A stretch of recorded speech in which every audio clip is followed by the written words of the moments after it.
Então, vamos lá começar. Deu o nosso tempo. Obrigada, meninas, por aguardarem esse tempinho, 10 minutos para a gente iniciar. E hoje, primeira semana do Clube do Livro, a gente vai no capítulo 3, Ser Gentil Consigo Mesmo. E hoje tem temas bem importantes aí que dá para a gente fazer várias reflexões. Né? Então, como todas sabem, fiquem à vontade. Para quem está assistindo aí a gravação, comentar a reflexão que veio, comentar como que foi a experiência nessa semana de leitura, de prática. E as meninas que estão aqui, Rita e Nayara, fiquem à vontade também para levantar a mão, para falar, para comentar no chat. Tá? Então, vamos lá. Já no comecinho do capítulo, sempre tem o trecho de algum livro, de algum poema, e o de hoje é o de Pema, né, que é Comece Onde Você Está. Eu vou fazer a leitura do trecho. Quando você começa a tocar o seu coração, ou deixa seu coração ser tocado, descobre que ele não tem fundo, não tem resolução definida. Esse coração é enorme, vasto e ilimitado. Você começa a descobrir o quanto há de calor e gentileza nele, assim como a quantidade de espaço. Então, aqui a reflexão é sobre o quanto esse coração é infinito. Né? E a gente, ao longo da leitura, a gente vai percebendo ali sobre a autocompaixão, sobre a prática, né? Que é possível, sim, desenvolver, que é possível, mesmo não tendo ali suporte inicial, apego seguro, né, dos pais, de cuidadores, mas que é possível a partir de novas relações e a partir principalmente de você mesma, nessa construção que a gente segue falando, que a gente segue fortalecendo, que é o carinho, que é o cuidado com a gente mesmo. E aí, logo de início, vem os 3 elementos da autocompaixão, que é a autobondade, a humanidade compartilhada e a atenção plena. Eu acho bem legal quando a gente fala sobre esses 3 elementos, né? Porque a gente vai vendo aí em seguida que é o sistema de cuidado.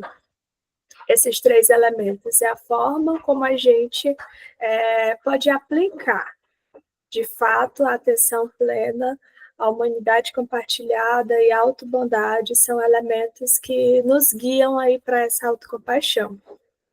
A autobondade é quando a gente se aproxima ali dessa gentileza, dessa compreensão com a gente mesmo, sem fazermos críticas e julgamentos duros.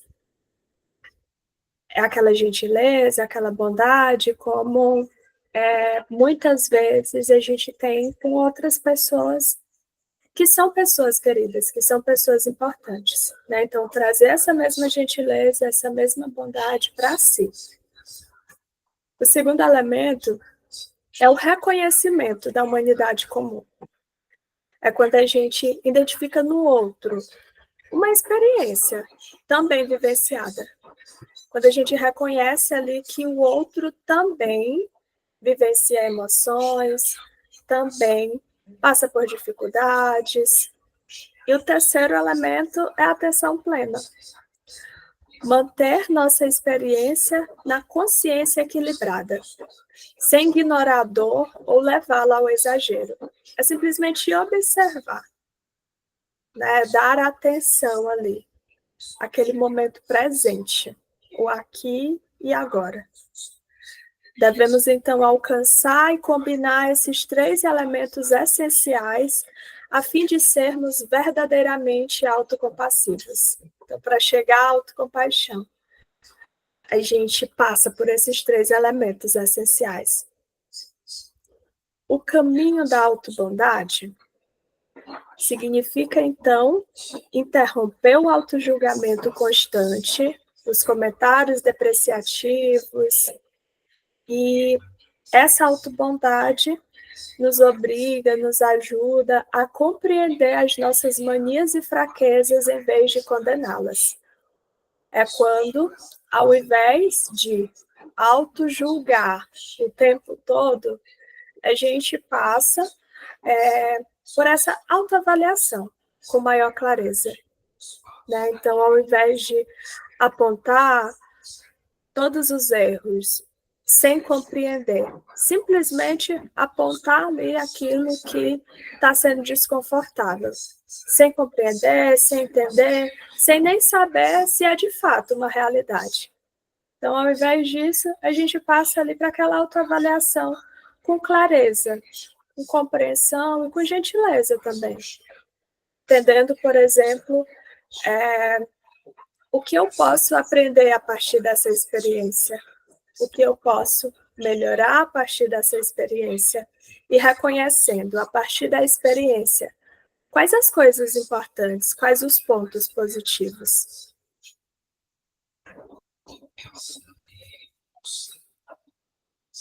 E aí, a gente entra também no sistema de conexão e cuidado. Eu achei bem legal essa parte, porque explica direitinho aquilo que acontece no nosso cérebro. Os movimentos que a gente faz nos direciona ali para o que a gente sente. Né? Então, o exercício desse capítulo vai trazer um pouco disso também. Né? Que é fazer com que a gente fortaleça ali algumas emoções, algumas sensações, para que a gente fique bem com a gente mesmo, né? Para que a gente consiga, em momentos difíceis ali, por exemplo, se acalmar, em momentos de crise, em momentos de sofrimento, a gente direcionar esse cuidado aí, né? Então, vem aí uma explicaçãozinha em relação ao nosso cérebro ter a capacidade inata de dar e receber esses cuidados. A sobrevivência não depende apenas do instinto de luta ou fuga, mas também do instinto que diz: cuide e seja amigo. Eu lembrei aqui nessa parte do nosso último clube, da primeira edição, que foi o livro Manual de Mindfulness e Autocompaixão. Eu peguei aqui ele para a gente ver essa parte do capítulo que fala sobre o sistema de conexão e cuidado.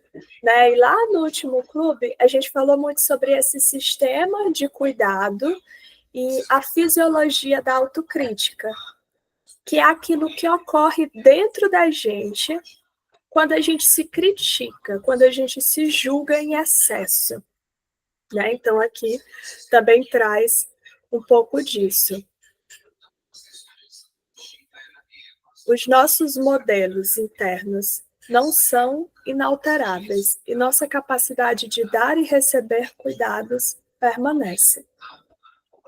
Né? Então, trouxe aqui nessa parte também sobre aquele cuidado, aquela relação com as primeiras pessoas das nossas vidas, né? Os nossos cuidadores, aquele modelo ali de aprendizado que a gente recebe dos nossos pais, de pessoas com quem a gente convive. Então, aqui traz o exemplo de pesquisas que comprovam que os filhos que formaram um apego seguro a partir desse cuidado, fornecidos por seus pais, sentem que são dignos de amor e geralmente se tornam adultos confiantes de que podem contar com os outros para lhes proporcionar conforto e apoio. Né? Então, esse apego seguro, ele é bem melhor desenvolvido, né? Quando já parte ali no início, na infância. Mas, se os filhos são inseguros em relação a esse apego parental, tendem a sentir que são indignos de amor e que não podem confiar em outras pessoas e tendem a mostrar menos autocompaixão do que aquelas com apego saudável dos pais. né? Então, aqui vem o outro lado.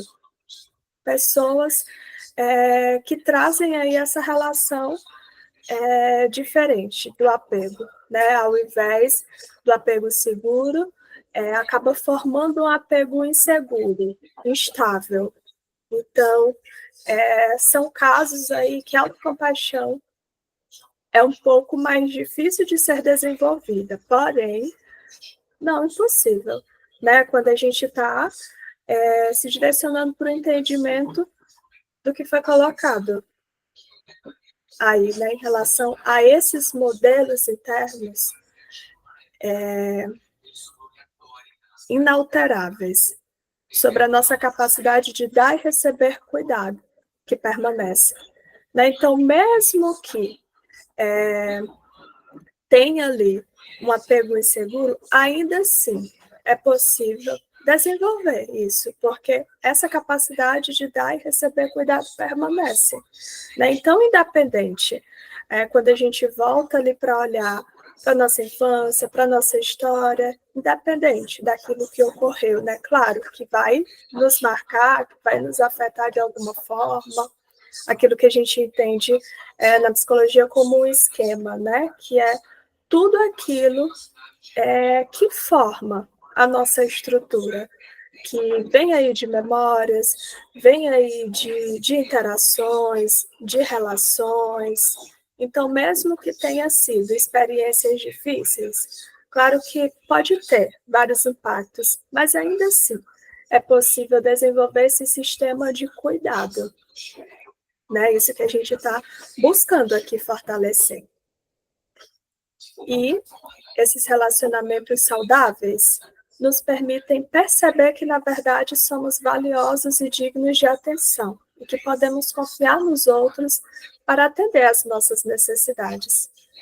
É quando a gente se volta ali para outras relações, mesmo que não sejam as relações iniciais, mas aquilo que pode ser construído. Seja uma relação terapêutica com um profissional, para desenvolver isso de forma gradativa, seja em um relacionamento amoroso, seja com amizades, né? Aquele sistema funcional de cuidado que passa por essa mudança, né? Então, eu achei legal essa parte porque fala muito sobre não permanecer ali na dificuldade, né? Não culpabilizar a infância, não culpabilizar ali os cuidadores, mas compreender tudo aquilo que ocorre com a gente, tudo aquilo que a gente pode fazer a partir disso. Certo? E aí, no próximo tópico, é a química do cuidado. Foi aqui que eu adiantei sobre o livro, né? É nessa parte aqui que vai falar um pouquinho sobre o que a gente viu no capítulo da fisiologia da autocrítica. Então, a química do cuidado é aquilo que a gente vai compreendendo que a partir das nossas reflexões, a partir da forma como a gente vai mudando aí essa interação com a gente mesma, se direcionando para a autobondade, para uma gentileza, isso também faz com que ocorra uma mudança interna, né, dentro da gente, no nosso cérebro. Então, a gente consegue explicar também tudo o que acontece ali. Né? Então, o poder da autobondade não é apenas uma ideia ou uma noção de bem-estar insubstancial, que na verdade não muda nada. Né? Ela é muito real. Quando acalmamos nossa própria dor, estamos acionando o sistema de dar cuidado, apresentado por todos os mamíferos. Então, quando a gente ativa aí esse sistema de cuidado, a gente percebe essa mudança não só na forma de falar, de lidar com a gente mesma, mas essa mudança aí interna, né? Isso que a gente sente. Então, a gente busca essas sensações, né? A gente busca essas ativações, para então chegar nessa abundância aí significativa. Estudos sugerem que a autocompaixão pode ser um gatilho poderoso para a liberação de ocitocina, né? Então, o que a gente conhece ali como o hormônio do amor. E é acionado em sentimentos de confiança. E isso, claro, que em relações com outras pessoas é bem presente. Quando a gente está com alguém que a gente confia, que a gente ama, mas também com a gente mesma é possível. É possível a gente fortalecer isso, tendo a si própria como um espaço ali seguro, né? Quando a gente se volta para si, para esse acolhimento. E aí, o hormônio do amor, que é associado a sentimentos da confiança, da calma, da segurança, generosidade e conectividade, além de facilitar a capacidade de sentirmos empatia e compaixão por nós mesmos. O exercício de hoje a gente vai fazer no finalzinho e a gente vai estar ativando esse sistema de cuidado aqui, né? Que é quando a gente se volta para si e se aproxima aí desses sentimentos.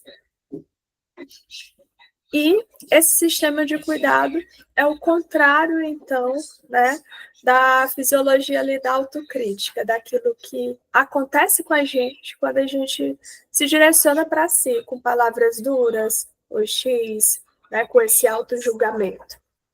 A autocrítica, ela ativa a parte ali do cérebro responsável por detectar ameaças.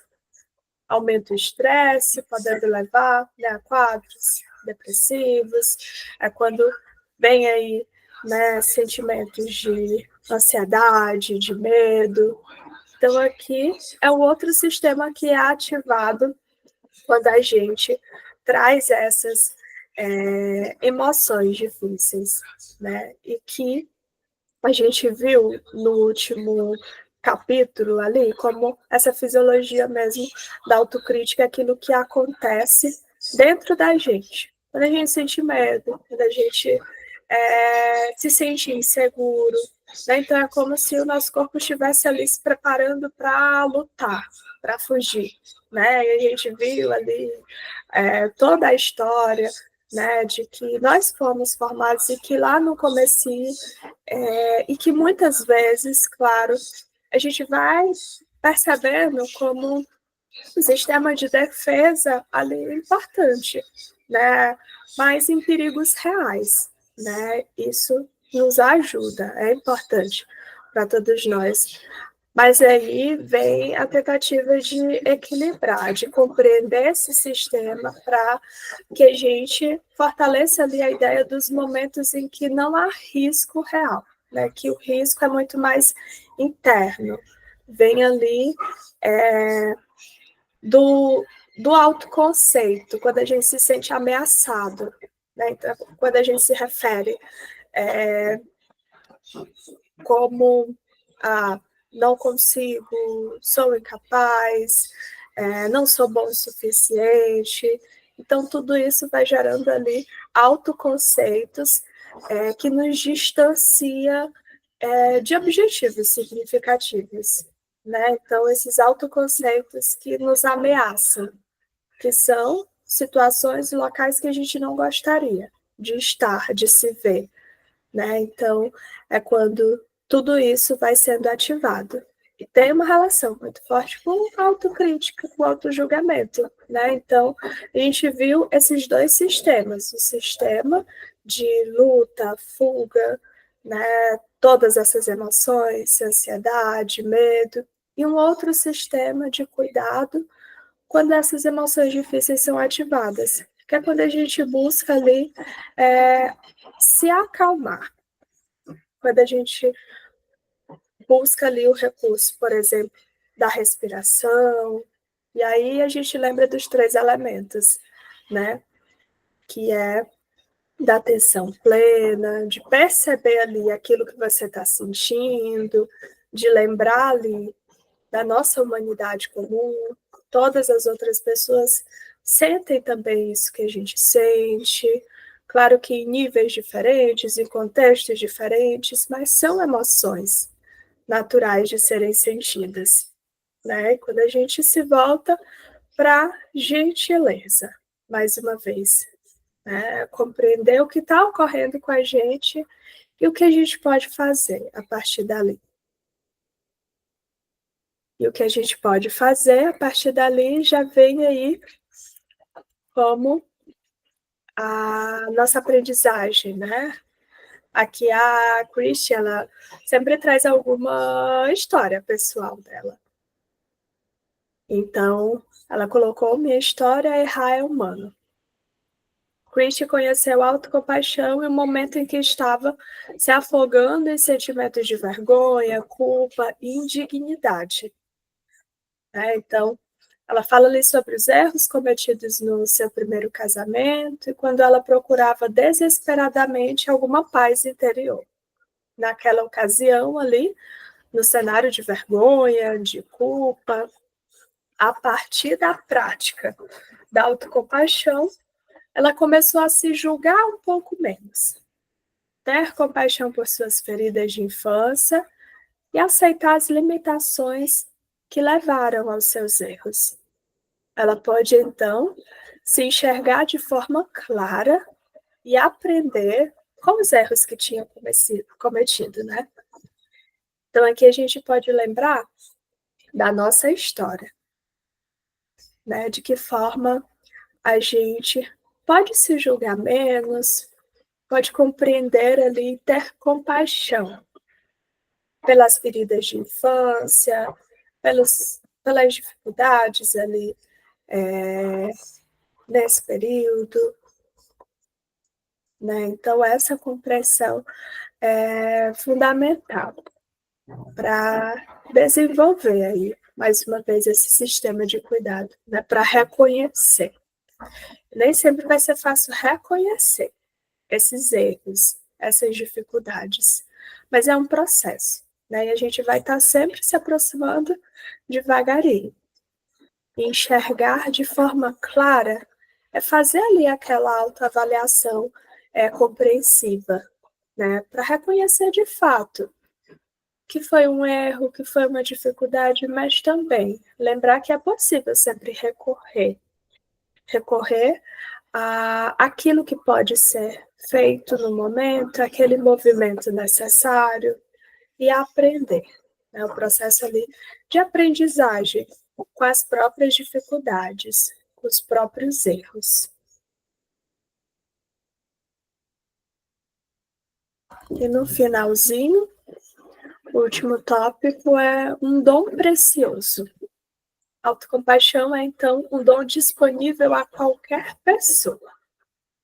Né? Então, lembra aí que lá no comecinho, a gente trouxe sobre o nosso modelo interno, né? Que há possibilidade independente daquilo que a gente vivenciou, daquilo que a gente aprendeu, daquilo que a gente passou a acreditar, né?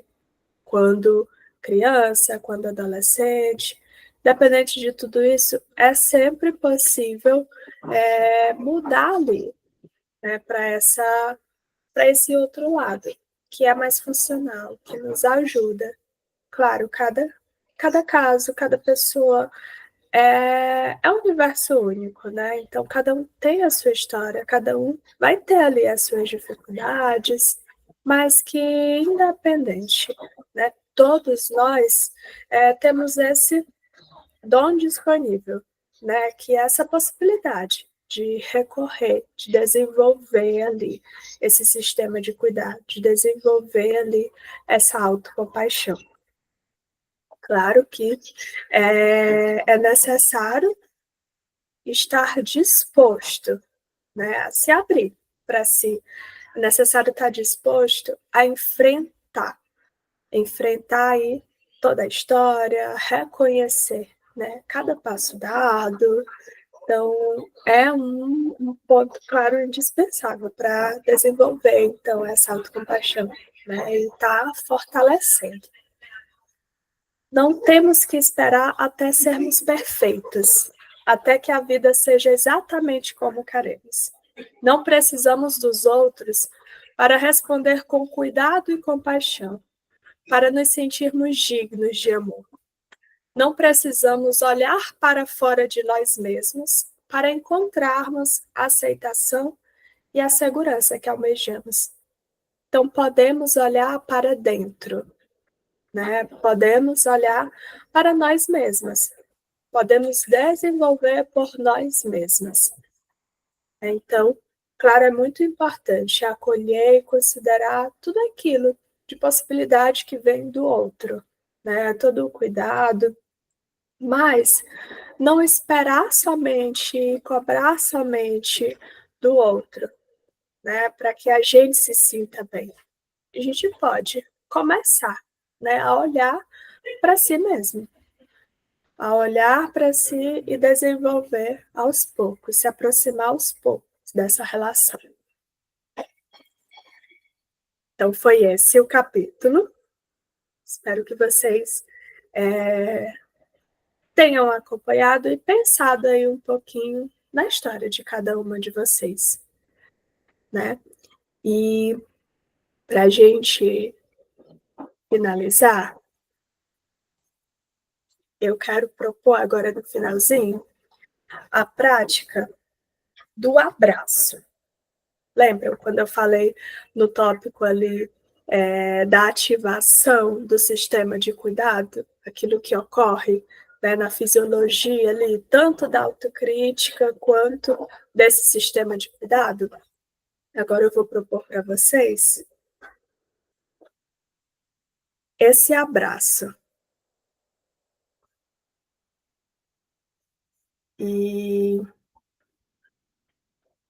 esse abraço que pode ser feito a qualquer momento. De início, para quem nunca fez algo parecido, pode parecer uma prática estranha, né, diferente. Quem não tem o costume, né, de se abraçar, de pensar dessa forma, de trazer isso olhando para si, né, pode ser um pouco estranho. Mas a proposta é sempre ir com calma, né? E percebendo também aquilo que você percebe de estranheza nas práticas, a forma como você se relaciona aí com cada dificuldade. Então é importante sempre, em cada prática, observar como que é para você, né? E tudo bem. Se for estranho, se for difícil, tudo bem também, né? E muito bom se você se sentir confortável, né? Se você sentir o desejo de fazer isso mais vezes. Então é aberto aí para tudo que vier de pensamentos, de emoções, né? É importante nesse primeiro momento acolher, para então a gente ir compreendendo e aceitando e se movimentando, tá? Então, uma prática fácil de se acalmar e se confortar quando você está se sentindo mal, e se dá um abraço suave. Né? Então, a proposta agora é trazer esse abraço para você mesmo.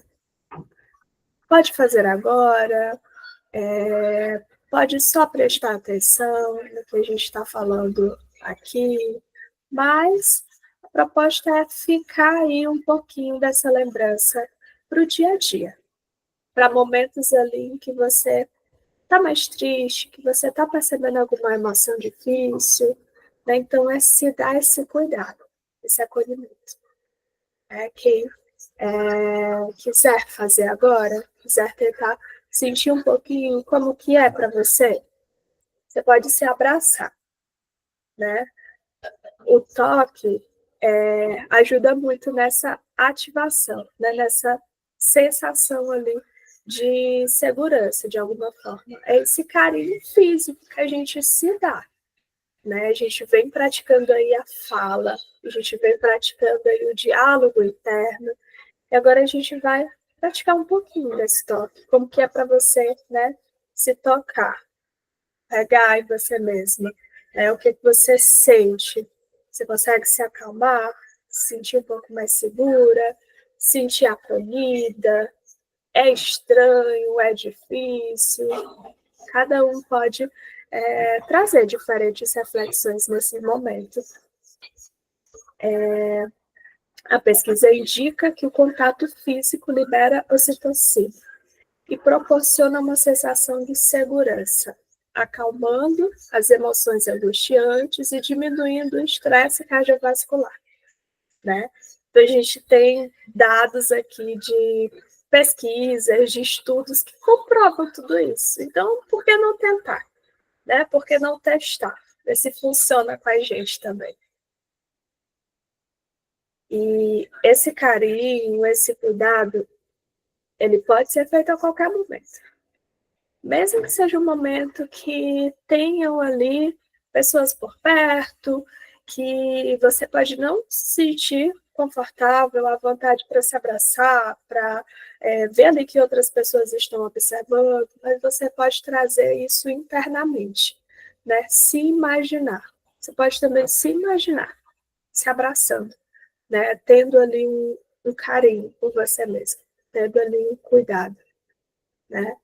Então, observe também um pouco como o seu corpo se sente depois de receber esse abraço. Como que está a sua respiração? Como que estão os pensamentos? Será que o seu corpo está mais quente, mais suave ou mais calmo? É incrível como é fácil explorar o sistema da ocitocina e mudar a sua experiência bioquímica, né? Então, isso pode acontecer principalmente em momentos ali que você está muito estressado, está com medo, está angustiado, né? Então, internamente, várias sensações, várias emoções ali angustiantes. E aí, quando você se percebe ali naquele quadro, você pode lembrar de acionar esse sistema de cuidado, né? E pode ser que você perceba aí essa mudança da experiência bioquímica, né? Que é aquilo que acontece internamente, que é essa mudança ali daquilo que você está sentindo. Nem sempre vai ser possível perceber de imediato, né? Tudo isso acontecendo, mas vale a tentativa, né? De observar, de se cuidar em meio a todas as emoções que vão estar surgindo aí. Então, essa é a proposta para quem não fez durante a semana, quem está conhecendo agora, lembrar aí que é um recurso disponível, né, que nós temos. Então, são recursos internos nossos. Nós temos isso aí, podemos estar cultivando, estar desenvolvendo, estar fortalecendo. E agora, como de costume, todos os encontros, como vocês vão sair se sentindo? O que vocês levam de mais importante da prática, do capítulo, em alguma palavra, em alguma frase? Quem estiver assistindo, pode deixar aí uma palavrinha. Se você fez a prática, se você fez a outra prática também do capítulo, né? Fique à vontade para comentar, para compartilhar aquilo que está funcionando, aquilo que você está percebendo. Tá bom? As meninas que estão aqui, como que vocês estão?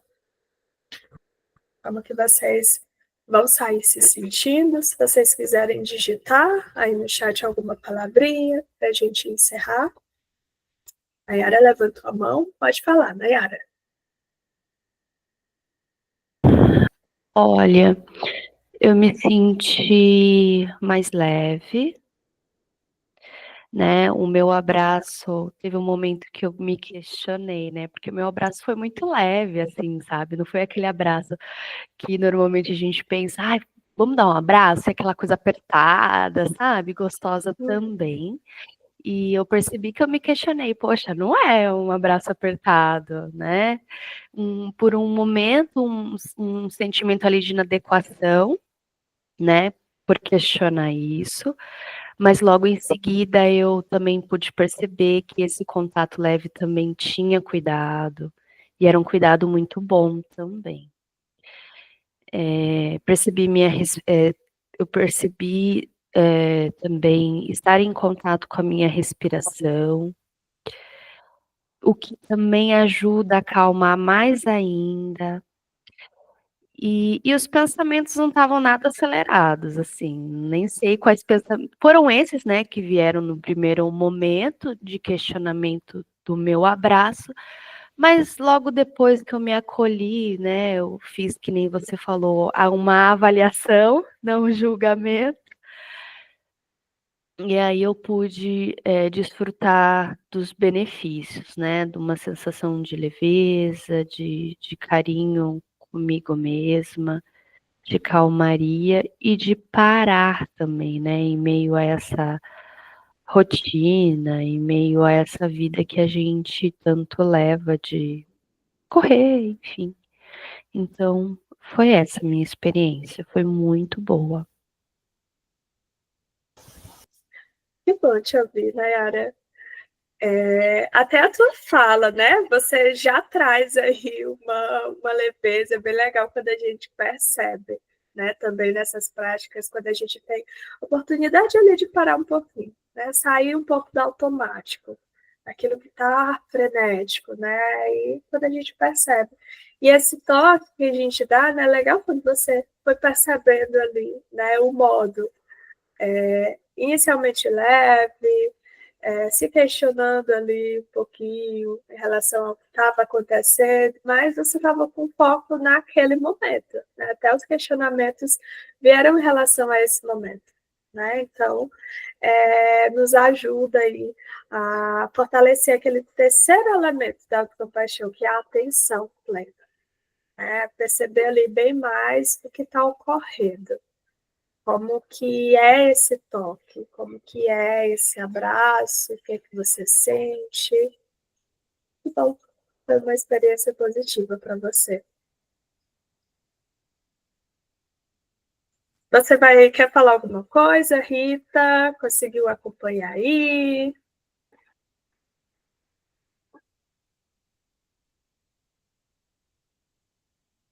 Então, essa é a proposta da gente ir lembrando aos pouquinhos, né? Quando a gente sentir vontade, quando a gente se perceber ali, na rotina, no automático, né? Lembrar que é muito importante esse abraço, esse acolher, né? Esse olhar para dentro. Sempre se perguntar o que eu estou sentindo, né? E o que eu posso fazer com isso que eu estou sentindo agora. A gente vai encerrar aqui. Obrigada pela companhia, Nayara, Rita. Obrigada, Bruna. Eu que agradeço também pela experiência. Oi, Rita. Eu falando que eu que agradeço pela experiência de estar aqui com vocês, mesmo não tendo falado muito, mas eu pude escutar tudo direitinho, gostei muito do capítulo de hoje, tudo aquilo que você leu e vou procurar colocar isso em prática, né? O abraço eu dei também, eu também me senti muito confortável, né? Na hora do abraço, porque hoje foi um dia bem corrido, eu não sei nem como é que eu tive tempo de entrar, porque hoje de manhã cedinho eu já fui para a feira comprar comida dos gatos, enfim, foi assim, o dia está sendo bem corrido. Uhum. Ai, que bom então, né? Que em meio à correria você conseguiu fazer essa prática, conseguiu aproveitar aí o que deu. Que bom, meninas. Então, boa semana para vocês, bom final de semana aí, descansem, tá? A gente se vê lá no grupo. Tchau, tchau. Tchau.